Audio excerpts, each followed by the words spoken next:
Change or Rashad Milligan rolling out. That's a good question. Brandon, you want one quick question? We can't ask Rashad a question. Hey, Rashad.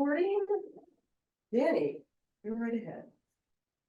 Becky, I'll just ask a simple one. What worked in the fourth quarter to hold them to over 12 from the field?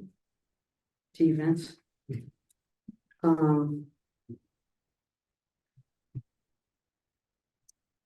Physical, we came out a step slow. I have no idea why. Defensively and offensively, we looked like we were running in mud out there. A second or two late, and I thought in the second half, they just kind of buckled down, and once we get stops, we know we're off to the races, especially these two studs. I mean that in a good way, of course. Horses, stallions. But we're best when we run out of our defense, and we put a couple lineups out there that were super fast. And so when we're fast and active defensively and just disruptive, we know we can get out to the other end. AJ, I'll follow that up as well. Just what kind of clicked in the fourth quarter? Becky mentioned physicality as well. Just over 12 they were in the field. Yeah, I mean, we just buckled down. Like I said, we understood the assignment and knew what it was going to take. I think we saw in the first half that this isn't going to be easy, and this is the playoffs. This isn't a regular season game. So things we would do in regular season, we have to like literally times 10 it in the playoffs. And I think it kind of woke us up. They kind of punched us in the mouth first half, but second half, I think we just kind of figured it out, and it just clicked with us on the defensive end. We have to buckle down. Like it's no ifs, ands, or buts about it. That's where we can then fuel our offense. So we just started to lock in more, turned up our physicality. Becky yelled at us in the locker room. Obviously that woke us up. And then we just kind of took it personal. And I love that we can do that in game and make that adjustment. Yeah, it's a question for Tiffany. You've had a lot of experience, and it looked like it tonight because when you really needed to turn it up, you did. I wonder if you could talk about that, and then Asia, if you could just talk about what it meant to have the game that you have for you guys to. I think, yeah, you said it, having a lot of experience, plus being here, surrounded by people with experience, lots of playoff experience, lots of winning experience. And I'm just grateful to be surrounded by that, because even if I fall off the track a little bit, I have them to pull me right back up. And I just want to shout out my mom is here too. She was my coach all throughout growing up, and she's never flown before, and she flew out here to play our game. So glad she could come. Yeah, That's awesome. that gave me a little bit. That's awesome.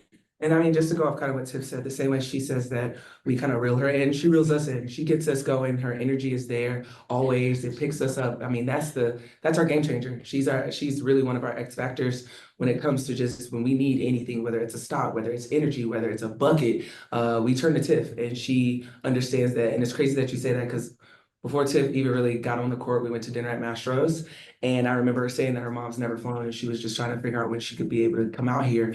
And I'm so glad that she was able to come out here to see her daughter really shine bright under these bright lights, because that's what it's truly all about. This is cool, this is nice, but like we have families that we love dearly, that's what fuels us, that's our why. So it means a lot to me that you have that opportunity to share with your mother, because I remember us talking about that. So that's a big moment. So I mean, she needs to come and sit in our locker room every single game. Another dinner at Masters. There it is. Oh, period. Come on. Hey Becky, it's me. I'm too short. Me too. What'd you say at halftime? What'd you yell? You can't tell the secrets in playoffs. We'll tell you all. Next question. Next question. Don't speak. I gotta listen to my boss. Follow orders. Yesterday you were talking about the resilience and being a tough-minded team. Is this an example of that? Is it, of a team that's kind of been through long runs that when things aren't going the right way, there's no panic? Yeah, I mean, like I said, I'm not quite sure why. Maybe we were a little, I don't know, maybe analyzing the game too much, and we weren't just playing. And at this point of the season, you have to know one of our best plays was the no play. Like, don't call it play, because you're so scouted. What they can't do is when you make reads and you cut for each other and you screen for each other, because these are basketball actions that are going to give something up, because it puts the offense or the defense in a dilemma. You got to choose A or B. And when they go A, we go with B, or if they go with B, we go with A, whatever. But the stuff that this team has been through, and I mean, I don't know the teams that Tim's always been on, but since I've been here, you know, this has been our most tumultuous season. And for me, the resiliency, like I told them, if we were gonna crack and fold, we would have done that about a month ago. So we can take a hit, and we could throw a hit, but the key with champions is being able to take a hit and get back up and keep moving forward, and that's Rocky Balboa, if any of you didn't know that, but. Do you know who that is? Yes, I know. You're one of the older ones, I forget. I know who that is too. That's the man that go like this. Up the stairs. No, but look, at the end of the day, I thought, you know, it's a win and we grounded, like, it's just not gonna be easy. We grinded that one out and that's how it's gonna be. I mean, I know you guys don't want me to say no, but Asia shooting 2 free throws. Stop, we talked about this. I know, I have to though. No, you don't. It's- Next Jackie question. shot 0. No, next question. Somebody asked. Jesus Please. Christ. Anybody but Becky, please. Asia, to that point though, about grinding out this win, right? What does this mean for you and your teammates, right? Knowing that you go through some adversity from an offensive standpoint tonight, you know, up until the end of the second half. And then you have your teammates like Tiff and others that can pick it up Yeah. and actually, you know, and basically help you out and get this team to a win. Yeah, I mean, it's playoff basketball. It's one of those moments where a lot of the stars are going to cancel out. A lot of things are going to happen, but it's the ones that people least expect that shine the brightest. And that's what I love about it, because it's not just going to be one person. It's going to take all of us, 1 through 12. And I think you saw that tonight, and it's never going to be easy. And I feel like the game ones are always really hard. We lost game 1 last year, or the year before, yep, our first year. It's hard, even though you're home and it's everything. Seattle's coming in with a completely different mindset. And so we have to understand how to focus on us and not get caught up in a lot of the extra stuff. And like Becky was saying, I think we overanalyzed a lot of stuff because we were just waiting, and then it caused us not to just dictate actions, and we were just reacting. So in these moments, we have to just stay within our system and our identity and trust that it's going to get us the win and trust one another. And I think that's what you saw tonight is like, we didn't fold, we didn't look at each other, we didn't get into a hole. We just really just steady started chipping away and understood our defensive assignments. Tiffany, you mentioned your mom was your coach. What was the biggest piece of advice that you learned from her during that time that you take into your professional career now? She always used to tell me that I had to always go 120% because she didn't want none of the other parents saying that she was playing me just because I was her daughter. So I had to be 10 times as good as everybody else in the court. So that's why I'm always going as hard as I can on the court, trying to make sure I'm doing all the right things because That makes I get sense. that from her. So yep, that's where I come from. That is. Yeah, that's 100% her. She's still playing out 120% all the time. Well, that was great. Oh. Oh. Got a couple more. Wow. Let's see how come on in. Becky, you kind of talked about it tonight. You said sometimes the best call to play, or the best play to call rather, is no play. And you said earlier this season as well that during those rough patches, you don't necessarily want to have to use those timeouts. When you reference that start and you reference the way that it kind of began, you opened this press conference by saying you didn't really know why it started that way. That second quarter, that chemistry between Chelsea and Alicia, do you feel like because this has been the most tumultuous season that this will be a season where you kind of lean on those veterans in those key spots a little bit more than you have in previous seasons? Well, like I said, I think there's a tremendous amount of trust that we've built in that locker room. I thought AC coming in, especially in the second half, the defense, I mean, NECA had 13 at halftime, and you know, AC came in and did a great job. They were getting on the glass on us in the first half. We were just a step slow. And so there's a lot of different people that I can call on and that I trust out there. They've just proven to me who they are. And so when it gets hard, I'm never hitting the panic mode. I might be hitting the angry mode, but I'm not hitting the panic mode. You know, because my expectation is probably the highest of these young ladies, and I expect their best, and I want to pull the best out of them. So I try to hold them accountable and be as honest with them as possible. Thought our defense sucked in the first half, and I thought it was amazing in the second half.